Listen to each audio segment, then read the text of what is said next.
Hello and welcome to SPMIS Academy. Today we'll analyze important newspaper articles of 19th February 2026. Please note you can download the PDF version of today's newspaper analysis by clicking the link given in the comment section. This is the list of the topics that we'll be covering from today's newspaper. The first topic is about Nordic states and Greenland. Important from our syllabus GS paper 2 international relations point of view. Nordic states क्या हैं उनको समझने से पहले let us quickly revise about Arctic region. तो देखिए northern hemisphere में 66 degree से ऊपर वाले जो रीजन्स होते हैं उनको कलेक्टिवली कहा जाता है आर्कटिक रीजन। यहाँ पे 8 देशों की टेरिटरी है जो पार्शियली आर्कटिक रीजन में लाई करते हैं। कनाडा, डेनमार्क, आइसलैंड, रसिया, यूएस, फिनलैंड, नॉर्वे, स्वीडन। इन 8 देशों ने मिलकर के आपस में एक इंटर गवर्नमेंटल फोरम बनाया है जिसको नाम दिया गया है आर्कटिक काउंसिल। तो ये 8 देश पार्शियली इनकी टेरिटरी आर्कटिक रीजन में पड़ती है और इन्होंने मिलकर के ग्रुपिंग बनाया है आर्कटिक काउंसिल। उसके अलावा there are 13 non Arctic countries also who hold observer status in Arctic Council, so they participate in the meeting but they do not have voting rights. Bharat के पास ऑब्जर्वर मेंबर स्टेटस है of the Arctic council.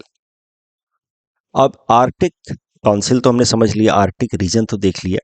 Arctic region से belong करने वाले दो और groupings हैं जिनको हमें समझना चाहिए। आप अक्सर ये नाम सुनते रहते होंगे, स्कैंडिनेवियन कंट्रीज।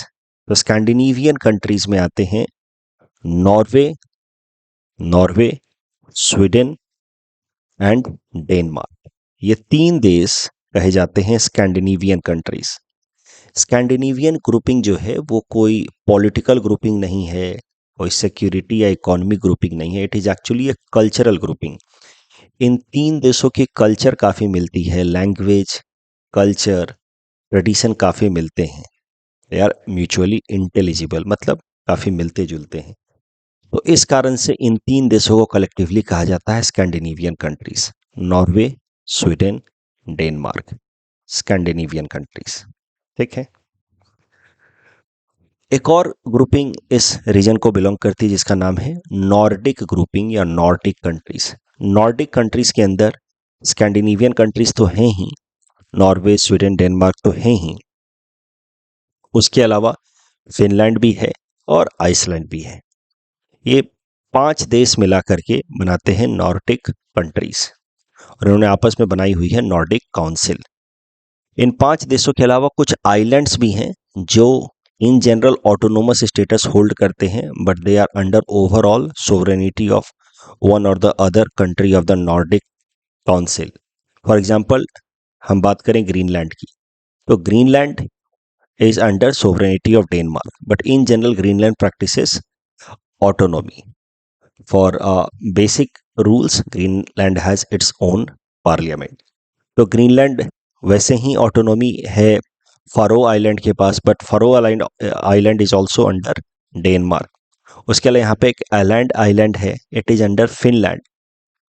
इसके अलावा यहाँ स्वालबार्ड है, दैट इज अंडर नॉर्वे। तो ये सारे जो आइलैंड्स हैं they also are part of Nordic countries.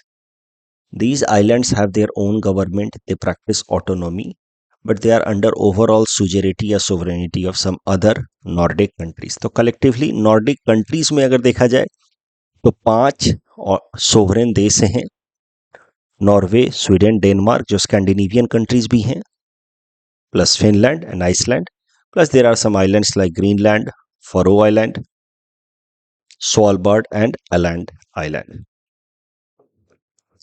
अब ग्रीनलैंड को लेकर के हमने 3-4 आर्टिकल पिछले महीने ही डिस्कस किया था। आपको पता है कि ग्रीनलैंड को एनेक्स करने के लिए बार बार थ्रेटन कर रहा है अमेरिका टू डेनमार्क। डेनमार्क को बिलोंग करता है ग्रीनलैंड, जैसे मैंने आपको बताया है तो autonomous, overall under sovereignty of Denmark. America ने वर्ल्ड वॉर 2 के दौरान फॉर फ्यू ईयर्स ग्रीनलैंड को अक्वायर किया था। वर्ल्ड वॉर 2 के दौरान America had acquired Greenland in 1941 in order to prevent Germany's annexation, Hitler's control over Greenland.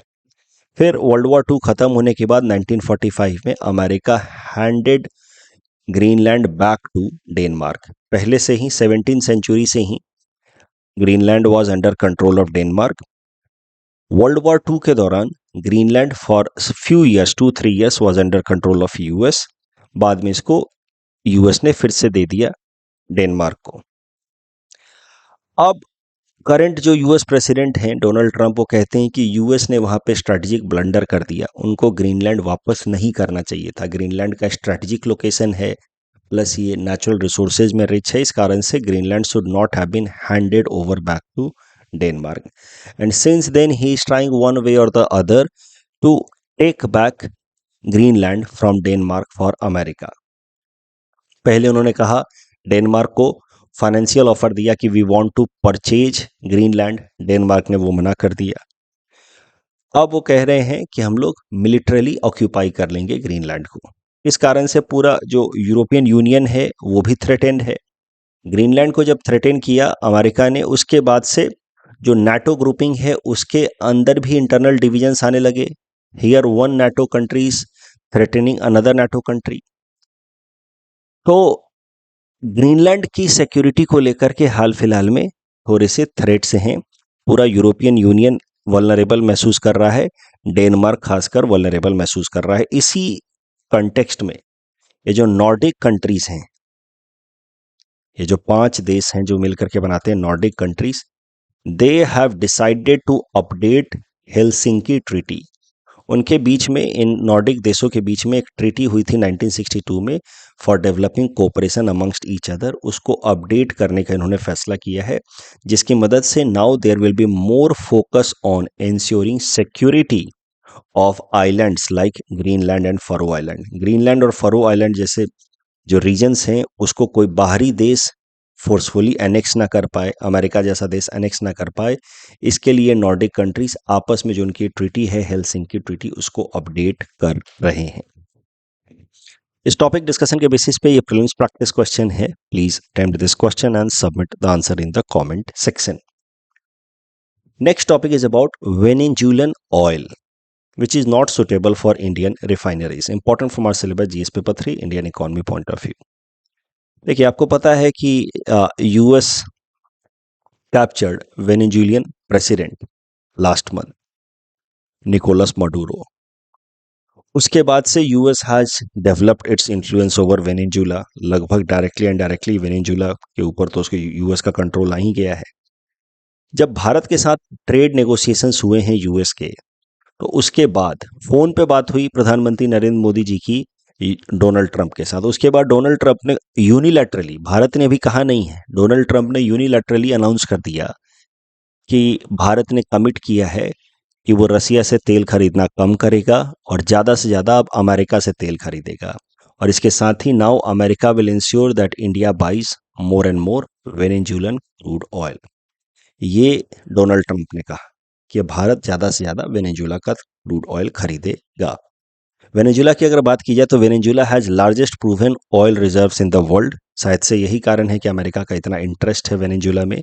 Venezuela का oil reserve ज़्यादातर मिलता है इन द ऑर्निको बेल्ट। यह है ऑर्निको रिवर, इसके नदर्न साइड में है ऑर्निको बेल्ट, वहाँ पे ज़्यादातर जो वेनेजुएला का क्रूड ऑयल है वो मिलता है। बट प्रॉब्लम क्या है कि ऑर्निको बेल्ट ऑफ वेनेजुएला में जो क्रूड ऑयल एक्सट्रैक्ट होता है उसकी क्वालिटी उतनी अच्छी नहीं है, it is of low quality. That is a concern. वो किसी भी देश के लिए कंसर्न है इंक्लूडिंग इंडिया। एक तो हम ज़्यादा से ज़्यादा वेनेजुएला से तेल खरीदें, रसिया से कम खरीदें, इससे हमारे रिलेशंस रसिया के साथ थोड़े से इम्पैक्ट हो सकते हैं, वो तो एक बात है ही। साथ ही साथ इकोनॉमिक पर्सपेक्टिव से देखा जाए तो भी Venezuelan crude oil is not suitable for Indian refineries. पहले भी वेनेजुएला से हम क्रूड ऑयल इंपोर्ट करते रहे, बट बहुत कम अमाउंट, हार्डली 5 से 10%, क्योंकि it is not suitable Indian refineries के लिए, वो सुटेबल नहीं है। इनफैक्ट वेनेजुएला का जो क्रूड ऑयल है और ओरिनिको बेल्ट से जो निकलता है वो है लो क्वालिटी का। तो थोड़ा सा क्रूड ऑयल की क्वालिटी के बारे में समझते हैं। देखिए क्रूड ऑयल की क्वालिटी मेनली 2 चीज़ों पे निर्भर करती है।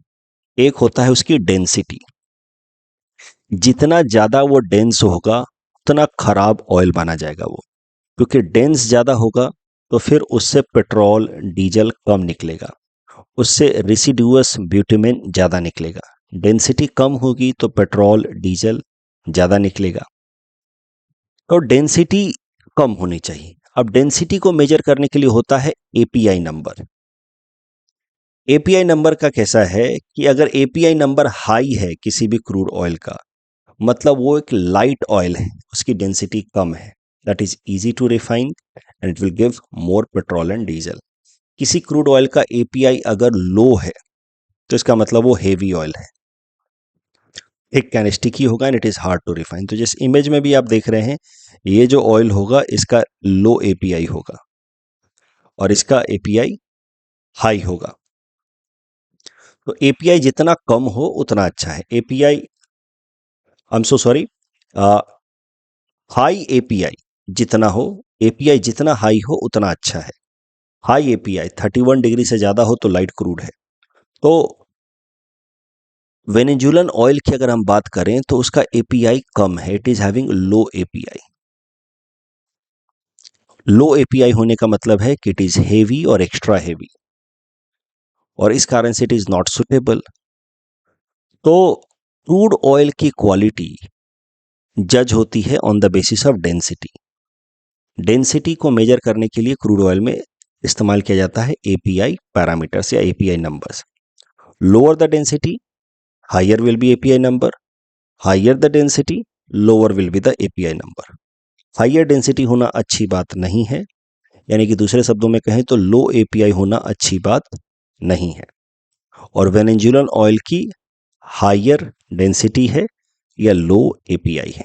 प्लस सल्फर कंटेंट की अगर हम बात करें तो क्रूड ऑयल के अंदर सल्फर जितना ज्यादा होगा उतना खराब होगा वो, it is not considered to be good. Sulphur जब ज्यादा होता है किसी भी क्रूड ऑयल में तो कहा जाता है कि वो सार क्रूड है, सार क्रूड है। और फिर सल्फर को रिफाइन करने के लिए अलग से हमें इक्विपमेंट्स लगाने होते हैं, तो उसका कॉस्ट अलग से आता है। सल्फर जितना कम होगा उसको कहा जाता है sweet crude. Sweet crude is considered to be better. तो वेनेजुएलन ऑयल सार क्रूड भी है, डेंसिटी भी ज्यादा है, यानी कि एपीआई लो है। For all these reasons Venezuelan crude oil is not considered to be very suitable for Indian refineries. इस टॉपिक के बेसिस पे प्रीलिम्स प्रैक्टिस क्वेश्चन है। Please attempt this question and submit the answer in the comment section. Next topic is about Competition Commission of India versus WhatsApp issue. Important from our syllabus GS paper 3 Indian economy point of view. Competition Commission of India के बारे में समझते हैं। ये एक statutory body है, यानी कि कानून से बनाई हुई बॉडी है। It has been created under competition act of 2002। Competition commission of India का मेन काम है इंश्योर करना कि मार्केट हर एक सेगमेंट में फंक्शनल रहे। मार्केट का डेफिनेशन मैं आपको क्लास में भी सिखाता हूं।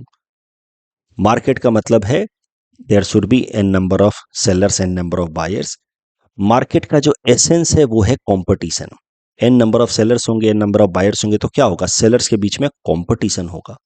तो कंपटीशन है मार्केट का एसेंशियल फीचर, और उसको इंश्योर कराने के लिए कंपटीशन कमीशन ऑफ इंडिया को बनाया गया है, ताकि हर एक सप्लायर्स के बीच में एक लेवल प्लेइंग फील्ड बनी रहे, कोई अपने डोमिनेंट पोजीशन का अनफेयर एडवांटेज ना उठाए, मोनोपोलाइजेशन ना क्रिएट हो। इससे क्या होता है कि best of the best products are available to the customer at reasonable prices. तो कस्टमर्स को फायदा होता है, एम्प्लॉयज को भी फायदा होता है, क्योंकि उनको उनके एम्प्लॉयर्स एक्सप्लॉइट नहीं कर सकते। इसी मकसद से कि भारत के अंदर इकोनॉमी में कंपटीशन बना रहे, इसके लिए कंपटीशन कमीशन ऑफ इंडिया बनाया गया है। देखिए, कंपटीशन कमीशन ऑफ इंडिया का थोड़ा सिग्निफिकेंस समझिए for Indian economy, specially in context of LPG reforms. जब भारत में एलपीजी रिफॉर्म्स लाए गए 1991 में, उसके बाद से Indian economy has become more market oriented. Things are getting more decided by the market. ऐसी स्थिति में there is need of a regulator like Competition Commission of India, which ensures that level playing field is there and market remains functional. तो इसी कारण से competition commission of India को बनाया गया है। कंपटीशन कमीशन ऑफ इंडिया जब भी देखता है कि कोई भी कंपनी अपने डोमिनेंट पोजीशन का अनफेयर एडवांटेज ले रही है, तो उसके ऊपर वो एक्शंस लेता है। कंपटीशन कमीशन ऑफ इंडिया के जो फैसले हैं वो national company law appellate tribunal में चैलेंज किए जा सकते हैं, और फिर वहां से उसको चैलेंज किया जा सकता है in the supreme court. And competition commission of India works under ministry of corporate affairs. अब आ जाते हैं एक 2021 के केस में। 2021 में इन 2021 व्हाट्सएप ने अपनी प्राइवेसी पॉलिसी को अपडेट किया। उस अपडेट के हिसाब से व्हाट्सएप पे जो भी डेटा व्हाट्सएप के यूजर से शेयर करेंगे वो डेटा व्हाट्सएप अपने बाकी मेटा एफिलिएटेड कंपनीज के साथ शेयर कर सकता है। ऐसा व्हाट्सएप एक जनरल कंसेंट लेना चाहता था। एक अपडेट किया व्हाट्सएप ने और उस अपडेट के through WhatsApp wanted to take a consent from the users that if you want to use WhatsApp platform then you must give us a consent that whatever data you put on your WhatsApp will be shared by WhatsApp with other meta affiliated companies। तो ये जो update था WhatsApp का, एक तरीके से इसको देखा गया आज टेक इट और लीव इट लाइक मॉडल, कि या तो मेरी बात मानो नहीं तो WhatsApp छोड़ दो। और WhatsApp छोड़ पाना अब यूजर्स के लिए संभव नहीं है, considering the dominant position of WhatsApp in instant messaging. तो इसको देखा गया as a approach by WhatsApp to arm twist the users. अपने डोमिनेंट पोजीशन का मिसयूज, अनफेयर एडवांटेज उठाते हुए महसूस किया गया कि व्हाट्सएप ऐसा करने की कोशिश कर रहा है। तो ये जो व्हाट्सएप का नया पॉलिसी था, इसमें दो मामले हैं मेनली। एक तो है डेटा प्राइवेसी का। जो यूजर्स हैं, अगर मुझे नहीं, मैं अपना डेटा व्हाट्सएप पे जो देता हूं वो मैं किसी और मेटा कंपनीज के साथ शेयर नहीं करना चाहता, तो नहीं करना चाहता। Why WhatsApp is forcing me to share my data with other Meta affiliated companies. तो प्राइवेसी का मामला भी है, और privacy is a fundamental right, you know that, Puttaswamy judgment. And absence of abuse of dominance का भी मामला है, मार्केट फेलियर का भी मामला है, अनफेयर एडवांटेज उठाने की कोशिश बिकॉज ऑफ डोमिनेंट पोजीशन। तो इस कारण से कंपटीशन कमीशन ऑफ इंडिया ने इंटरवीन किया सुओ मोटो तरीके से, यानी कि खुद ही इन्वेस्टिगेशन शुरू किया। And competition commission of India concluded that WhatsApp has abused it's dominant position. Competition commission of India ने पेनल्टी भी लगाया कंपटीशन व्हाट्सएप के ऊपर 213 करोड़ का। फिर व्हाट्सएप पहुंचा एनसीएलटी के पास, national company law appellate tribunal के पास। National company law appellate tribunal ने भी जस्टिफाई किया कि व्हाट्सएप ने जो पेनल्टी लगाया है वो सही है।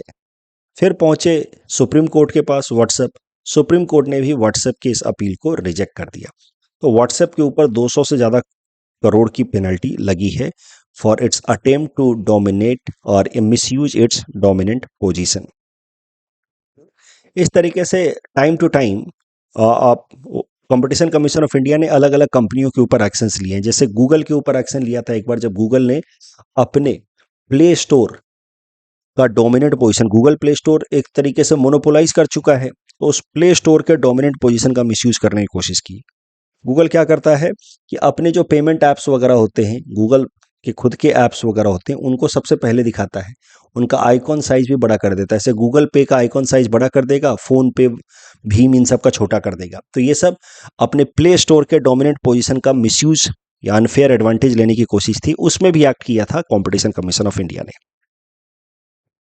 अब थोड़ा एक और पॉइंट देखते हैं।